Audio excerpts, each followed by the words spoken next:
Hi, my name is Amy Bouton. I'm the Public Information Officer here in St. Tammany Parish Government. Today we have with us on the phone Nick Richard from the National Alliance on Mental Illness for St. Tammany Chapter. Welcome, Nick. Hi, Amy. Thanks for having me. You're welcome. We want to talk today about what we are seeing. This COVID-19 pandemic is creating a sort of a new normal for everyone. And we want to talk today about some of the questions we've been getting and offer some resources to people for managing what stressful situations they might be feeling, and sort of if they need some mental help or a little bit of extra support for any kind of feelings that they're feeling, their family may be going through, their children may be going through. We want to talk to you, Nick, so you can talk to us about what you're hearing and your overview of this situation and what kind of stress it may be placing on people and how they can deal with that. So if you can talk with us about that, that would be great. So what are the kinds of things you're hearing from people? Right. Well, we have to recognize, though, kind of starting from the beginning, that this is not only is this a physical challenge, it's a psychological one as well, right? So this is definitely greatly impacting our society, not just because of the actual virus, but because of the psychological effects that come along with a pandemic and with with staying in our homes. Right now, and I'm just going to kind of identify the problem, and I had this little sentence that I put together that I feel like from all the people that I've talked to, this is an overwhelming feeling. So it's a message that everyone's powerless in the face of an ominous and invisible threat that could arbitrarily strike anyone anywhere, which is not necessarily the case, but that is the feeling that we all have. But what we need to recognize is we're all in this together, and there are some coping mechanisms that can work for everyone, even though every one of our situations are different. There are definitely nuances. Right. So the first thing that we're telling everybody to do is recognize that, acknowledge your anxiety. Because what we need to recognize as a society, each one of us we've lost something. Everyone has lost something, whether it be a job, whether it be, we've lost the ability to go about our normal routine. So right. When you're dealing with loss, there's going to be some psychological effects that come along with that. So the first step is to actually acknowledge the anxiety that you're feeling and acknowledge the loss that we have. When you're able to realize that it's okay not to feel okay, right? But, from there we need to take some steps to try and address this anxiety, right? And one of the best things that you can do is establishing a routine.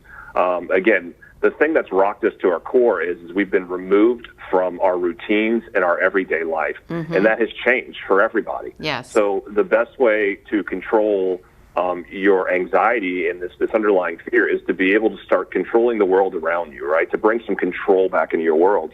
And one of the best ways to do that is to establish a routine. And actually, a little trick to that, and when I say establish a routine, I also don't mean, let's not be safe and worry about COVID and prepare for this.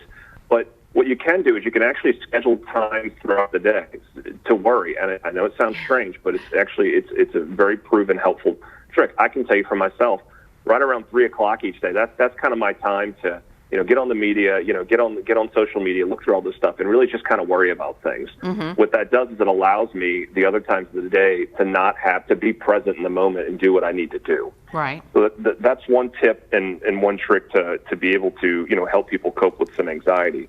Also, reframe your situation. And what I mean by that is, look, we're stuck at home. I'm actually in my office. I'm the only one in here. And what I've been able to do is I've found one productive thing kind of each day. We all have a junk drawer somewhere at home. So, make a task, accomplish that task. What you're doing by doing that is not only are you keeping your mind busy, you're showing yourself you can accomplish things, but you're taking control back in your world, which is going to be able to decrease anxiety. Again, setting quarantine rituals, for example. Every morning, say, look, okay, every morning I'm going to get up, I'm going to take a walk. That's what I'm going to do. Or every morning I'm going to FaceTime my mom. That's what I'm going to do every morning. That gives me something to look forward to the next day. So again, these little things, when put together, are going to be able to take and decrease the anxiety that we're feeling. And again, the thing that we always hear, get outside. I mean, fortunately, we've had pretty beautiful weather. So for us down here in Louisiana, it's a good time to be outside. Obviously, we're keeping our distance from everybody. But It's a great time to be outside and exercise. Exercise is known to obviously, boost the immune system. It's going to have our brain produce chemicals that make us feel better. And I guess one more thing, and we'll kind of move on to some of the other calls that we've been getting is, we keep here, we're really supposed to be physically distancing, not socially distancing, right? Okay. So, when we hear the social distancing comment, we still need to interact with people. We are by nature as humans very social creatures. We just need to find different ways to do that to limit physical interaction. So, we don't need to cut ourselves off from interacting with other human beings. We just need to figure out different ways of doing that. So let's touch on some of the things that you said, because, and particularly the one you just mentioned, the difference between, or the nuance, social distancing really means physical distancing, because we're social creatures and we need social interaction. So finding other creative ways to do that. For instance, I know that people in neighborhoods, I've been seeing people say, oh, let's all drag our barbecue pits into the driveway on Saturday and barbecue at the same time. And we're separate, but we're together. Things like that kind of give you that sense of normalcy on a weekend. And I also want to ask you about, so a lot of families out there have young children who maybe adults and our routines are definitely rocked, and we're reacting to that and we're processing through that. But for children, what do you say to parents of children who are also kind of confounded by their routine being disrupted? And, children, while they may not watch the news and take it in like we do, they still ingest that news every day, just like we do. So can you kind of speak to applying these same things to the people in your household that you think are also vulnerable? Definitely. And, that means something to me too. Look, I've got an 8-year-old, a 5-year-old, and a 4-year-old. Right. So I have young children in my house. And one of the things we need to remember is young people are keen observers of people and environments. We may not realize it, but they are very keen to observing what's going on around. They notice and they react to stress. When the parents are stressed, they're going to react to that stress. They're going to react to it differently, though, right? Right. So every child's different and then unique. Some children you may notice that they're more irritable, they're clingy. They may regress. They may demand extra attention. They may even have difficulty with self-care, sleeping, and eating. Those are signs of stress in children, right?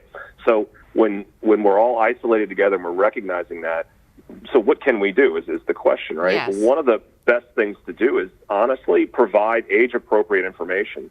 You need to start off by sitting your child down and making sure that, and then there's a lot of information out there. I know PBS has some, and I can forward you guys some other resources that are age-appropriate information. Because what happens is if you do not do that, children tend to rely on their imaginations when they lack adequate information. And when they do that, that will, of course, kids' imagination is a wonderful thing, except when it comes to this area, right? That's going to produce more stress. We always want to kind of, we need to be able as parents and as adults to create a safe environment. And one of the ways we can do that, there's the thing called 3 R's, right? It's reassurance, it's routines, and it's regulation. The reassurance is we need to reassure our children about their safety and the safety of their loved ones, right? Because they're concerned now about mama and papa as well. And, hey, we can't go around them. We can get them sick. Reassure them and let them know it's the adult's job, right, to ensure that safety is there. Right. Yes, they need to wash their hands and they have some ownership in that, but it's the adult's job to ensure that everyone is safe. So reassure your children that they don't necessarily have ownership in causing this to anyone, because that's a big responsibility for a child. And then again, as far as routines, adults need to mandate the routines and provide children with a sense of safety and predictability, because children crave and need structure, right? We need to keep regular bedtimes and meals. Set some daily schedules for learning and play. I can tell you in my house, and I'm not one of those people that I'm not as structured. Amy, you may be able to do this. You may be able to go to an Excel spreadsheet and put in times and all that. I know a lot of people can, and I think that's a wonderful thing. That is not how I'm built in my house, right? But what we have done is we go, okay, at this time, this is where we're going to sit down and do some schoolwork. At this time, we're going to do some play. At this time every day, we eat lunch. At this time every day, we take a walk. That routine and that structure is going to decrease stress. And then, of course, regulation. It's easy to just hand our kids some technology and say, leave me alone. But that overindulgence in that, just like for adults, is going to be much. It's going to increase stress, and you're going to start to see some of those signs, irritable, clingy, regression. We're going to start to see some of that stuff happen. And I got one more statement to that. The long-term effects, okay? So if you have a child who is not going to have an illness or is not prone to trauma, maybe they'll bounce back. But if you have a child that's prone to that, this could be a pretty traumatic event for them and could lead to bigger issues down the road. So we just need to make sure that we can do those things and that we're talking to our children, we're giving them the information, we're reassuring them, we're putting them in their routine, and we're regulating certain behaviors. Okay. So that is great information about parents who have questions about handling any kind of, or helping their children work through any kind of stress that they may have. And also information that you gave earlier about the adults taking charge of their own sort of stressors and sort of managing to work through those. So did you want to build on those things that you said earlier, recognize your anxiety, your routine, reframing your situation, setting your rituals, and getting that social interaction while still physically distancing? Did you want to build on that any? Yeah, there's some other things that you can do too. Here's something that we wouldn't even think of, right? So right. Let me give an exercise, right? And this works this is a pretty common exercise when dealing with anxiety. Okay. Pick a time today, right? Take 5 minutes and just go by yourself and take a piece of paper and do what we call stream of consciousness. Take all that worry and all these things that you're thinking, write them down. Okay. It sounds silly, but trust me, do it. Write it down, and when you're done with that 5 minutes getting all that out, take that piece of paper, ball it up, and throw it away, right? And then get back to your routine. These little things, these are ways that we can alleviate ourselves some of this anxiety. Is one of these things going to fix everything in the world or fix all of your feelings? They're not, right? But what they can do when you're working with all this together, it can certainly minimize the effects of the anxiety that we have. Okay. Another thing that we can do that you probably wouldn't think of, small acts of giving. So if you're able to do something, a little small act of giving to help someone, this is going to actually play a huge part in decreasing your anxiety. Let me tell you why. Because the idea is to get out of this helpless zone, if you can, right? Because we feel this way because we've had power, we've had the ability to maintain our routines taken from us. Again, the core of what I'm saying is bring that back, bring that power back to yourself. And one of the ways you can do that is by helping other people. If there's a way that you can still maintain your distance, and maybe you can help an elderly neighbor by getting some groceries. I mean, there are a lot of different things that we can do. And one of the biggest things that we tell everybody, and this isn't just a tip to do, this is something to limit, is your exposure to all of the information. In this day and age, with social media and all the other news outlets and all the information that's out there, it is overwhelming, right? And there's a lot of different information that's being bounced back and forth. What we're telling people to do is try and go, look, pick 2 times a day and say that's going to be my 30 minutes where I delve into the news, and just pick a couple of resources, right? So for myself, and I'm not just saying this because I'm on with you guys, I use St. Tony Parish government and I use the Louisiana governor. Those are my 2 sources of information because for me, that's the world around me. Right. I don't need to know what's happening in Arkansas. I don't need to know what's happening in Texas. What I need to know is what's happening in St. Tammany Parish in Louisiana, because that's the world that I live in, right? So that brings it home to me, and it makes it more localized. And that in itself doesn't allow my imagination to wander and start worrying about things that are beyond my control. Okay.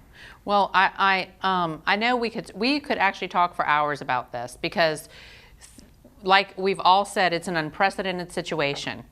A pandemic has not happened in our lifetimes, so we're all, that's a unifying factor, unfortunately, that we're all going through this together at the same time.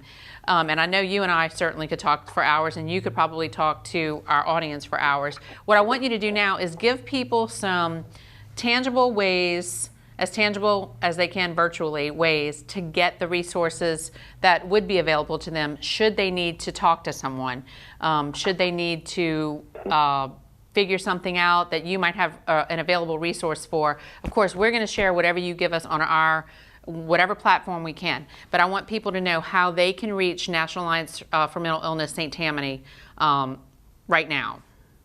Definitely. So there's a couple of different things that can be done. And I'm going to start, with what we're doing first. So I'll send you over a document. We put together a 3-page document that not only outlines some of these tips and tricks, but just some very basic information. But what it does have is it's a pretty comprehensive listing of online support communities. Again, there are teleconferences and there are video conference support groups that are being held all throughout the country. So we've got a pretty comprehensive list of that. Great. If those are the things you're looking for. We've actually even started, last night was our first ever, we actually did a Zoom support group. We did a peer support group last night by way of Zoom. We actually had pretty good attendance. We're going to be holding that weekly. I'll make sure to pass that information to you. If anyone's interested in attending these support groups, you just need to reach out to us, and we can give you the direct link to Zoom to log on to those. Again, now, if you're at the point to where you feel like you need some clinical intervention, some counseling, the Louisiana Department of Health has a counseling line that is open 24/7. The number of that is 1-866-310-7977. Okay. Stepping it up even further from there, most of our mental health professionals throughout the community have the ability to do video conferencing, both for therapy and for actually prescribing medication. The federal government has loosened some of the regulations in order to deal with this pandemic. Okay. So if you're looking for resources, call our office. We'll help direct you to the most appropriate resource that you need. And again, our phone is 985-626-6538. And what I always like to end with, and again, it just depends on what you need. And you don't have to know what you need. If you don't know, call us. We'll help walk you through that, right? We're here to help guide and direct people, and we're here to be a free resource to get you to the place that you need. We want everybody out there to know that you're not alone, right? That there are people that care about you, and there are people that want to help you, and we're here to help do that. Well, we certainly appreciate you being here with us, Nick, and we appreciate everyone who is in this with us and together, and we're all in this together. So we're going to share all the resources you just mentioned on our social media platforms, on our website, on our television station, and we hope that this has been helpful. Again, this is another update for the COVID-19 situation, but what we focused on today was mental health and mental health resources. So we want to thank Nick, Richard for being with us, and we encourage everyone to utilize those resources. And of course, if you have any questions, you can email us at any time. You can message us on Facebook, and we'll be glad to point you in any direction that we can that Nick gave us. We'll offer his guidance. We'll double down on that, and we'll do anything we can to help you find the resources. So thank you again, Nick, and thank you all for watching.